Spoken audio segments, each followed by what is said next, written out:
안녕하세요. 조윤미의 소비자 세상입니다. 네, 오래간만에 인사드리겠습니다. 오늘은 최근에 이제 코로나19 때문에 방콕하는 경우들이 굉장히 많잖아요. 외부 나가기가 어렵고. 그래서 집에 주택의 리모델링이나 인테리어에 손을 대시는 분들이 굉장히 많이 늘어났어요. 근데 이런 시장이 늘어나면서 소비자 피해도 같이 늘어나고 있다고 합니다. 그래서 그 이야기 좀 나눠보려고 하는데요. 녹색 소비자인데 손초록 상임위원님 모셨습니다. 안녕하세요. 네, 안녕하세요. 되게 오래간만에 뵙죠? 네, 오랜만에 뵙습니다. 아, 올해 여름이 엄청 덥대던데 6월인데도 지금 완전히 한여름 날씨예요.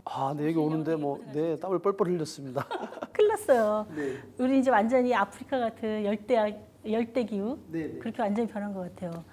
그 최근에 말씀드린 대로 이 인테리어 여기에 손대시는 분들이 굉장히 많은데 네, 그렇습니다. 지금 이런 주택 리모델링, 뭐 인테리어 이 시장하고 소비자 피해 규모가 어느 정도 되는지 그 소개부터 먼저 좀 부탁드립니다. 네, 일단 지금 한국건설산업연구원에서 발표한 거 보니까요. 이 주택 리모델링 시장 규모가 2017년 28조 원이었대요. 그런데 올해는 41조 원이라고 하니까 거의 2배 가까이 됐네요. 2배 가까이 굉장히 크게 큰 폭으로 지금 증가하고 있다고 보시면 되겠습니다. 요즘 아까 말씀하신 것처럼 코로나19 때문에 집에 많이 머무시잖아요. 그러니까 아마 이렇게 좀 허름하거나 뭐 낡은 게 보이시나 봐요. 그 뉴스를 보니까 우리나라만 그런 게 아니라 전 세계적인 그게 최근 네네. 추세라 그러더라고요. 네. 네. 근데 그 리모델링이 참 잘 끝나면 좋은데 네. 그렇지 않아서 속을 썩이는 소비자들이 굉장히 많습니다. 네네. 그 소비자 피해 규모는 어느 정도 되나요? 접수된 게 꽤 있는 것 같은데. 한국 소비자원 자료를 한번 제가 찾아봤습니다. 네, 2019년도에 426건이었거든요. 이거는 이제 2018년 346건보다 약 23% 굉장히 큰 폭으로 증가한 걸 보실 수가 있겠습니다. 그 유형을 좀 대충 구분을 좀 해본다면 네네. 피해 유형이 어떤 게 있을까요? 우선 뭐 부실 시공이 가장 많고요. 아무래도 시공 제대로 못했다. 예를 들면 뭐 실측을 오류했다든지, 그다음에 누수, 누전, 그다음에 뭐 결로라 그러죠. 자재 훼손 같은 이런 부실 시공 관련 피해가 약 33.7%였고요. 그다음에 계약을 제대로 이행하지 않았다. 어떤 거냐면 공사를 지연시키고 또 일부를 또 시공하지 않았다. 이런 내용이 되겠습니다. 33%였고요.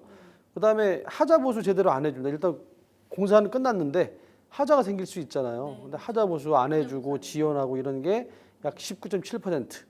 그리고 사업자가 제대로 해주지 않아서 그러니까 사업자의 책임 있는 사유로 해약한 이런 경우가 7.7% 정도. 꽤 되네요. 그것도 아예 네네. 계약을 해놓고 그냥 해지시켜 버리는 거네요. 네.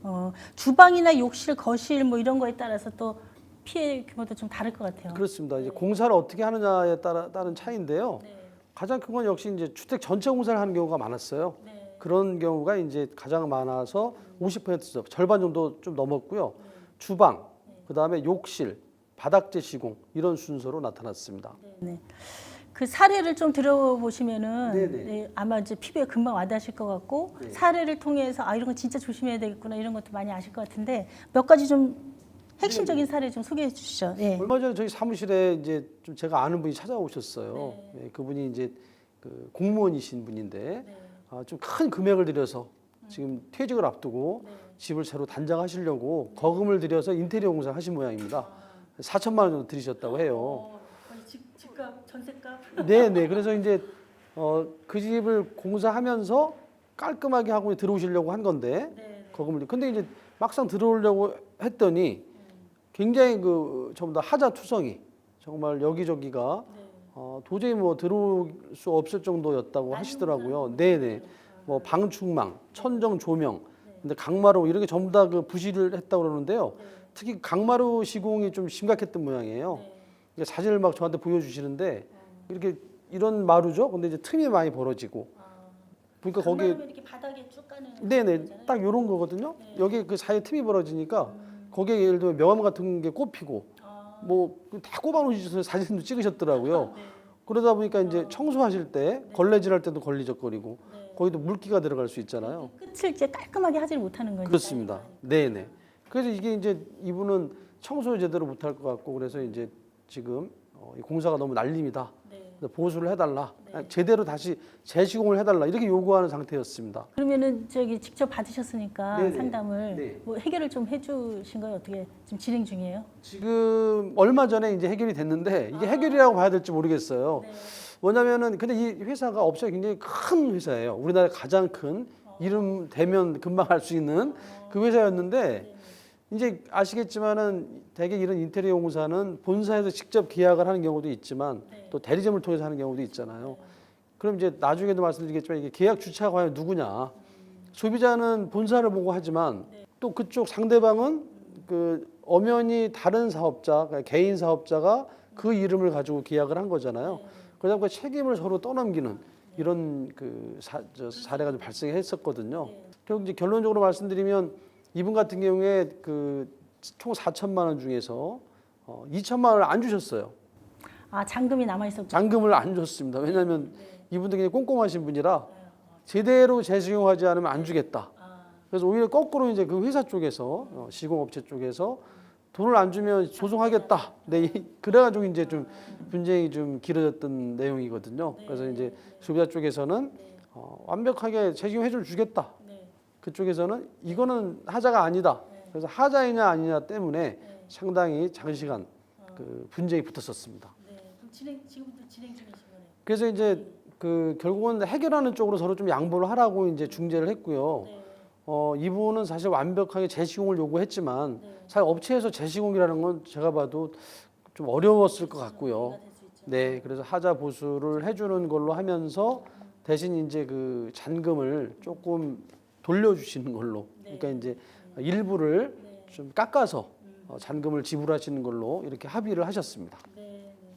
아, 근데 진짜 기분 좋게 들어가려고 이런 거 돈 투자해서 했다가 이런 문제 생기면 정말 너무 화날 것 같아요. 제가 이분들을 몇 번 만났거든요. 근데 이게 돈뿐만 아니고요. 이분들이 굉장히 그 스트레스를 많이 받으세요. 네, 그래서 또 부부싸움도 많이 하셨대요. 네, 맞습니다. 네, 딱 그런 거예요. 네, 딱 어떻게 하세요? 그러니까 딱 그겁니다. 그래서 서로 이제 부부싸움도 하시게 되고 또 남편분은 부인을 원망하시고 막 이런, 그래서 그 심적 스트레스가 훨씬 또 좀 크지 않았나, 그래서 옆에서 보기에도 굉장히 안타까웠습니다. 이 화장실 누수 하자 보수건이 있던데 네네. 이 화장실에 공사해놓고 나서 누수되는 거는 진짜 많은 것 같아요. 굉장히 많죠. 공사 금액도 굉장히 크잖아요. 7천만 원이었거든요. 화장실 누수 생겼으니까 당연히 보수해줘야죠. 근데 1차 했는데 또 누수가 재발했습니다. 그래서 이거 제대로 해달라 그랬더니 나중에는 거기는 우리 공사한 데가 아니다 이렇게 발뺌한 이런 사례도 접수가 됐었습니다. 굉장히 좀 황당한 사건들이 많은데요. 또 한 경우에는 이제 이분은 2018년 초에 인테리어 공사하셨거든요. 액수들이 전부 다 큽니다. 4,700만 원이에요. 네. 아, 액수들이 진짜 크네요. 네. 2년이 채 되지 않아서 이제 하자가 발생해서 보수 요구했더니 이거 돈 내놔라 이제 이렇게 된 거죠.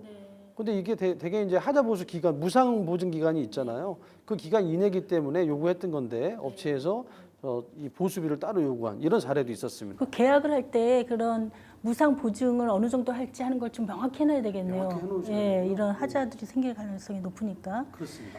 또 계약하고 다르게 싱크대를 이상하게 잘못 설치한 경우네요. 네네. 저도 이런 경우 했습니다. 그러셨군요. 그래서 저는 반값만 내고 그냥 안 했어요. 네. 왜냐면 원래 계약한 거랑 전혀 엉뚱한 싱크대를 설치를 해놓은 거예요. 예, 그런 일이 있었어요. 주부님들은 그 싱크대 색깔 굉장히 중요하시잖아요. 중요하죠. 네, 그것 때문에 바꾸는 거예요. 맞습니다. 이분도 지금 진회색을 의뢰했는데 네. 엉뚱한 색깔로 사전에 얘기도 안 하고 이 업체에서 싱크대를 시공한 이런 사례도 접수해서 이게 이제 800만 원짜리네요. 네. 근데 역시 소비자가 이거 배상해 달라 그랬지만 거부한 이런 사례도 있었습니다. 계약금만 네네. 받고 공사를 지연하는 경우. 이런 경우는 아마 그 영세업체가 같은 경우에 굉장히 이런 경우 많은데요. 잘 그 계약금을 다 주고 공사 금액을 지불했는데도 불구하고 이 공사 업체의 사정으로 뭐 계속 이러저러한 사정으로 계속 지연시키고 이런 경우 굉장히 많습니다. 그럼 나중에 이제 연락이 두절되기도 하죠. 보통 계약금을 한 10% 정도 내나요? 네네. 계약할 때. 네, 그렇습니다. 아, 그리고 사전 고지 없이 추가 비용 요구하는 거. 아, 이거는 진짜 많이 겪으실 것 같아요. 그렇죠. 하다 보니까 예, 공사하다 보니까 이것도 해야 된다. 뭐 이 그 처음에 견적 뽑을 때 좀 빠뜨렸던 부분이다. 이거 뭐 안 하면 이거를 같이 하지 않으면은 다른 것도 할 수 없다. 뭐 이런 식으로 하면 소비자들 입장에서 안 할 수가 없는 거거든요. 지금 당초 처음에 계약 금액이 1,800이었는데 1,100만 원 더 내놔라 이런 사례가 나중에 배부터 배꼽이 더 커지고. 네, 거의 뭐 저기 같은 금액 뭐 한 3분의 2가 금액을 더 내라고 한 이런 사례도 있었습니다. 이런 이제 사례들을 겪지 않으려면 결국 업체 선정부터 좀 신경 써야 될 것 같은데. 네, 맞습니다. 뭘 주의해야 될까? 업체 선정에서 좀 우리가 체크해야 될 거? 저도 이번에 좀 이 사례를 보면서 좀 공부를 해보니까요. 건설산업 지식 정보 시스템이라고 있다 그래요. 아, 건설 산업 지식 정보 시스템. 네네, 거기 이제 www.kiscon.net인데요. 키스콘넷이네요. 여기에 아마 그 업체를 등록하게 돼 있는 모양입니다. 이런 등록된 업체를 선택해야 그나마 그래도 분쟁을 줄일 수 있다. 이렇게 지금 그 권고를 하는데요. 사실 아까 제가 말씀드렸지만 정말 알려진 그런 큰 기업에서도 분쟁이 일어날 수 있기 때문에 사실 이제 그 하자보증보험도 가입돼 있는지도 꼭 확인을 해보셔야 되고요. 그 다음에 계약 주체가 본사인지 대리점인지 이것도 명확하게 하실 필요가 있고, 근데 가장 중요한 거는 그 공사할 때 이 소비자가 꼭 같이 하셔야 될 것 같아요. 그러니까 그 공사 전에 사진 좀 찍어 놓으시고, 공사할 때도 계속 관심을 갖고, 공사 현장에도 계속 참여하시고, 공사 중에도 촬영도 해 놓으시고, 마무리할 때 촬영 이렇게 좀 해서 입증 자료를 충분히 확보해 놓으셔야 공사하는 쪽에서도 굉장히 책임감을 갖고도 하실 수도 있는 거고요. 만약에 분쟁이 생기면 그걸 입증 자료를 활용해서 좀 보상을 요구하실 때 유리하시지 않을까 이렇게 생각이 됩니다. 자, 지금 건설 산업 지식 정보 시스템에 등록된 업체를 우선 선택하는 게 그나마 좀 안전하고, 그렇습니다. 하자 보증보험 들어있는지 확인하고, 그리고 공정거래위원회에서 표준 계약서 지금 만들어 놓은 게 있네요. 표준 계약서도 좀 보시면서 관련 계약할 때 좀 꼼꼼하게 해야 되는 부분도 있을 것 같아요. 그 공정거래위원회에서 이제 여러 가지 품목에 그 표준 계약서, 표준 약관이라는 걸 만들어 놓잖아요. 이 실내건축 창호공사에도 표준 계약서라는 게 있습니다. 그래서 공정거래 사이트에 공정거래위원회 사이트에 들어가셔서 가능하면 이 표준 계약서 쓰는 업체하고 하시는 게 좋겠죠. 네, 이제 그 업체마다 이걸 강요할 수는 없겠지만 이게 임의로 그냥 본인이 그 회사가 그렇죠. 이 계약서를 선택할 수도 있고 안 할 수도 있고. 네. 가능하면은 이 표준 계약서를 적용한 업체와 계약하시는 게 어떤 내용이 들어 있는 건가요? 네, 일단 그 주요 계약 내용을 문서로 제공하도록 이렇게 돼 있고, 또 주요 내용을 직접 설명하는 이런 게 들어가 있고요. 공사 일정 총 공사금 이거 뭐 당연히 들어가야 될 것 같고요. 그다음에 공사의 범위와 물량, 그다음에 시공 자재의 규격 같은 것도 별도 내역서를 통해서 제공하도록 이렇게 돼 있습니다. 그다음에 시공 장소나 공사 일정, 그다음에 계약금, 중도금, 잔금 액수와 지급 방법, 그다음에 연체료나 지연 보상금. 그러니까 지연은 이제 오히려 거꾸로 업체가 지연하게 되면 보상을 어떻게 이게 반드시 들어가야 된다는 얘기입니다. 그다음에 시공업자가 정당한 사유 없이 착공 지연하면 소비자가 계약 해제 가능하다. 이런 내용 들어가야 되고요. 그다음에 계약이나 실측만 했을 경우에는 위약금은 공사금액의 10% 이내. 그다음에 이제 착수를 했다 그랬을 때에는 실제 손해액을 배상하는 이런 내용이 이 실내건축 창호공사 표준 계약서에 들어가 있습니다. 지금 여기 하자 담보 책임이라고 하는 게 있는데 네네. 이게 정확히 뭔가요? 어느 정도로 돼 있나요? 요거는 사실 이제 인테리어에 그 적용되는 건 아닌데 이 건설산업기본법이라는 게 있거든요. 거기에 보면 이제 건축을 한 다음에 그 하자 담보 기간을 이렇게 정해놨는데 이거를 이제 준용할 수 있다는 거고요. 그래서 아마 그 인테리어 업체에서도 공사에 따른 그 하자 담보 기간을 이거에 맞춰서 아마 지금 그 보증을 두고 있는 것 같습니다. 그래서 실내 의장이나 미장 타일, 도장, 창호 설치는 1년이고요. 그다음에 냉난방 설비는 2년, 그다음에 방수나 지붕은 3년으로 이렇게 돼 있습니다. 아하. 이 기간 동안에는 하자를 무상으로 예, 수리하도록 그렇게 되어 있는 법인데, 네, 그렇습니다. 네, 근데 딱 인테리어에도 적용한다 이렇게 되어 있지는 않은 거고 준용이 가능하다 이 정도 돼 있다 그런 말씀이시네요. 네, 맞습니다. 제가 요즘 그 국토교통부의 그 건설 하자 분쟁 조정 위원회에 지금 그 참여를 하고 있거든요. 그래서 저는 이제 혹시 인테리어도 조금 그 하자 분쟁 위원회 대상이 되느냐 제가 한번 문의를 했는데 인테리어는 아직 그 포함이 안 된다고 합니다. 그러니까 건축에 대해서만 네, 하고. 맞습니다. 네. 그럼 실제로 인테리어에 대해서 분쟁을 조정하는 기구가 또 필요 없는 거네요. 맞습니다. 그러니까 인테리어에 관련된 분쟁은 결국은 당사자들끼리 해결하거나 아니면 소비자 원 정도에서 중재 또는 분쟁 조정 받을 수밖에 없는 거죠. 그 부분을 좀 강화할 필요가 있겠네요. 왜냐하면 인테리어에 대한 분쟁이 네네. 건축하는 경우보다 훨씬 더 많으니까 네네. 더 소비자들한테서는 더 실질적으로 필요할 것 같은 생각이 아주 드는데. 좋은 의견이신 것 같아요. 네, 그래서 네. 그런 그 하자 분쟁 조정 위원회에 네. 인테리어까지 확대해서 네, 네. 소비자들과 사업자 간의 분쟁을 네, 네. 좀 조정할 수 있도록 네, 포함시키는 소비자단체에서 게 어떨까 그거 생각이 좀 듭니다. 하나 만들어야 되겠네요. 뭐 저도 적극 검토해서 거기 위원회 참여하시니까 네네. 네, 충분히 그 같이 만들어서 하실 수 있을 네, 것 같아요. 좀 네. 건의해 보도록 이렇게 하겠습니다. 네, 네, 좋네요. 그 다음에 어떤 피해를 입증하는 자료를 확보해야 될 필요가 있을 때 네네. 뭘 해야 되는지 그것만 좀 정리를 해주시면 될 것 같습니다. 네. 좀 전에도 말씀드렸지만은 이게 사실은 결국 이 인테리어는 입증의 책임이 가장 큰 쟁점이더라고요. 그러니까 소비자는 하자라고 얘기하지만 사업자는 하자가 아니라고 주장하는 경우가 많거든요. 그럼 하자라는 거를 소비자 입증하셔야 되기 때문에 당초 시공 상태가 어땠는지도 반드시 입주자를 준비하시고 그리고 어떤 부분이 또 하자인지를 좀 비교할 수 있는 그런 자료를 준비해 놓으신 다음에 그 시공업체에 하자임을 주장을 하시고 보상을 요구하시는 게 좋은 거고요.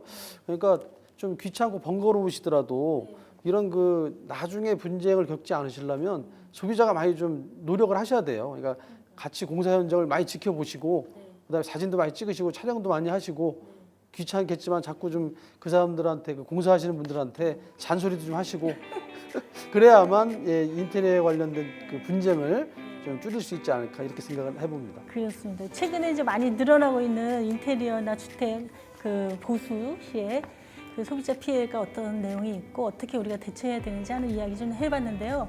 오늘 굉장히 중요한 거 알았어요. 그러니까 건축에 대해서는 분쟁조정위원회를 공식적으로 국가가 운영하고 있는데 맞습니다. 인테리어나 이런 거는 지금 소비자 쪽에서만 할 수밖에 없는 상황이니까 그 부분을 우리가 좀 강화해서 위원회 같은 것도 만들고 지금 소비자 단체 분쟁조정위원회 있잖아요. 거기에 이 주택 부분을 좀 강화해서 넣는 거 그것도 빨리 해서 소비자들이 어쨌든 규제가 빨리빨리 이루어질 수 있도록 하는 게 정말 중요하죠. 대표님 앞장서주셨습니다. 네, 오늘 더운 날씨에 와주셔서 너무 감사드리고요. 네, 다음에 또 더 좋은 주제로 여러분 찾아뵙겠습니다. 감사합니다. 네, 감사합니다. 네, 감사합니다.